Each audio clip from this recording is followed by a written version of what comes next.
Good morning. Today is Monday, November 17th. I hope you guys had a great weekend. I am going to put together just a list of the trades and stuff like that we have moving forward. What I want to know as I go through this, comment below if there's anything specifically that you want to know. I'll try to put together a video just concentrating on that. So I have a big list here. So we already have the framing done. Then we have roofing, windows, electrical, plumbing, HVAC, siding, insulation, drywall and plaster, painting. We'll prime one coat, 100% the ceiling, come back and do tile all through the bathrooms. Then we'll do flooring. You can as an option, you can do a first sand only and come back after the final paint and do your final sand if you want. And then I have painting final coat. And then before that, you got to do cabinets and countertops.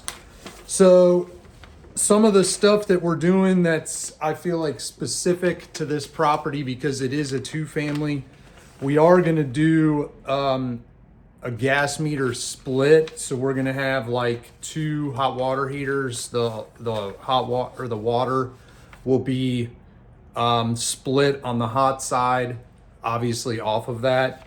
The water is gonna remain on 1 meter. The electric is already on 2 meters as it is. Then we're gonna do, I've got some concrete work that I'm gonna be redoing the front steps for floor 1, the side steps for floor 2, and then the back of the house, there's going to be, for floor 1, there's going to be a set of steps and a patio that's going to be done. And then on the side of the house, I'm redoing the whole entire sidewalk with probably some kind of drainage package of some sort. And then we're going to do a fence install. In regards to the insulation, if you watched the last video, we're doing rock wool soundproofing in certain areas, especially downstairs. If you watch the other video, we padded out the ceiling and padded out a wall. So we're gonna put rock wool in there to try to deaden the sound from floor 1 to floor 2. So if you haven't researched anything about rock wool, it's a great product. I personally, we have never used it before in this application, but everything I've read on it is that it's like really good product. The room that I'm in now, and we didn't know this when I did the drawings and get them approved and worked with the structural engineer. These pockets right here, this is in the second floor. We're calling it like a bonus room, but you can say it's a bedroom. It's going to have a Murphy bed built into it. They're considering this an attic space, these bays, so to speak. So we have to put R49 in here. What we spec'd out on the plans was R23, which is the same thing that goes in the walls, in your 2x6 walls. They changed the code not long ago and moved it from structurally, all of these walls on the first and the second floor of this build could have technically been 2x4s, and it would have been strong enough to support everything. But I don't know when they did it. I think it was inside in the last like 3 to 5 years, they changed the code and you got to have R23. So if you wanted to use 2x4s, you would have had to spray foam everywhere.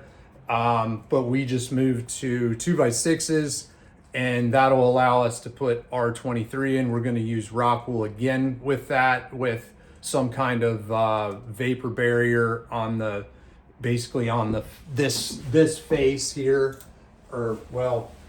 this face. We'll put the rock wool in, and then we're going to put some kind of vapor barrier over top of that because I'm not going to use like a face insulation.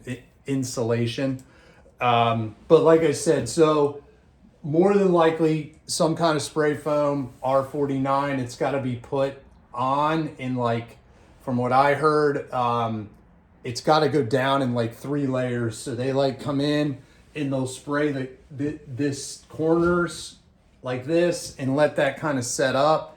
And then they'll come back and do a little bit more and then let that set up and then do like a final coat that'll bring it all the way to here.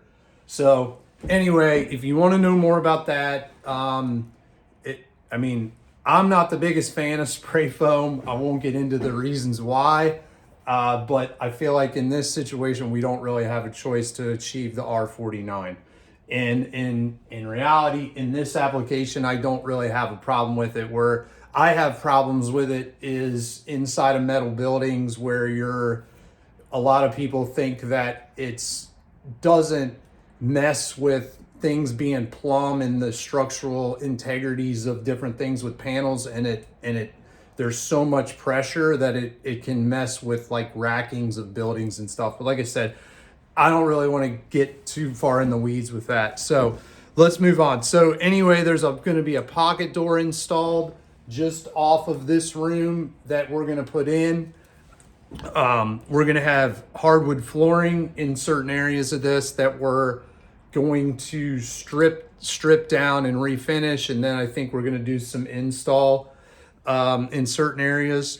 Off of this room, we've got a cantilevered balcony, so we're going to do composite decking in that on that space with a rainscape system underneath it, which I've never done that, so I've heard good things about it.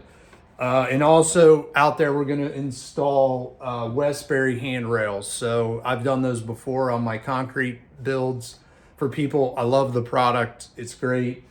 The directions, I will tell you, I'll try to do that regardless. The directions are not the best.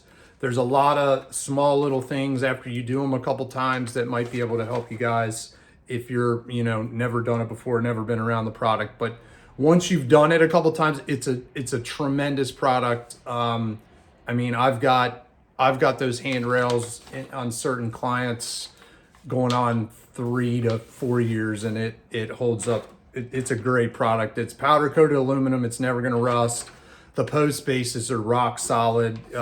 There's specific fasteners I recommend. I'll go over all that. And then last but not least, if you watch some of the video, the last video coming out, we're doing the load bearing wall downstairs.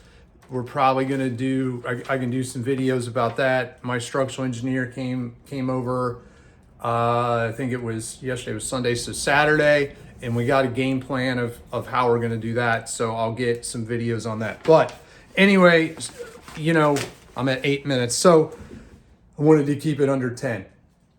So if there's anything, I'll put this kind of list of stuff down in the description. If there's anything specifically you want to know about, and I'm sure I'm forgetting some things.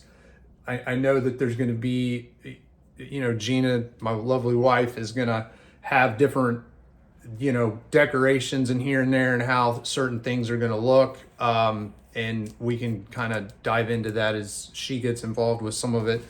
But if there's anything within this that you want to know more about, permitting, drawings, engineering, structural things, I had to put temporary walls up, which was in the last video, like to try to understand any of that. I'll help you guys in any way I can. I don't, as far as the purpose of the channel, I own a construction and concrete company, so 90% of what I do is residential concrete, flat work, like steps, driveways, patios, and this stuff I've been around it a little bit, but I know enough to kind of be dangerous with it, so I'm learning as I go with some of this stuff, so hopefully you guys can learn as well. So that's all I have on this one. I'll put all these in the description, and just comment below if there's anything specifically you want to know. If you want to know about any of the tools we use, any tools I recommend, tool belt, speed squares, tape measures, impact drills, like any of that stuff, fasteners we use, fasteners I like, just any of that stuff, I'll help you guys in any way we can. Happy Monday to everybody. Thank you.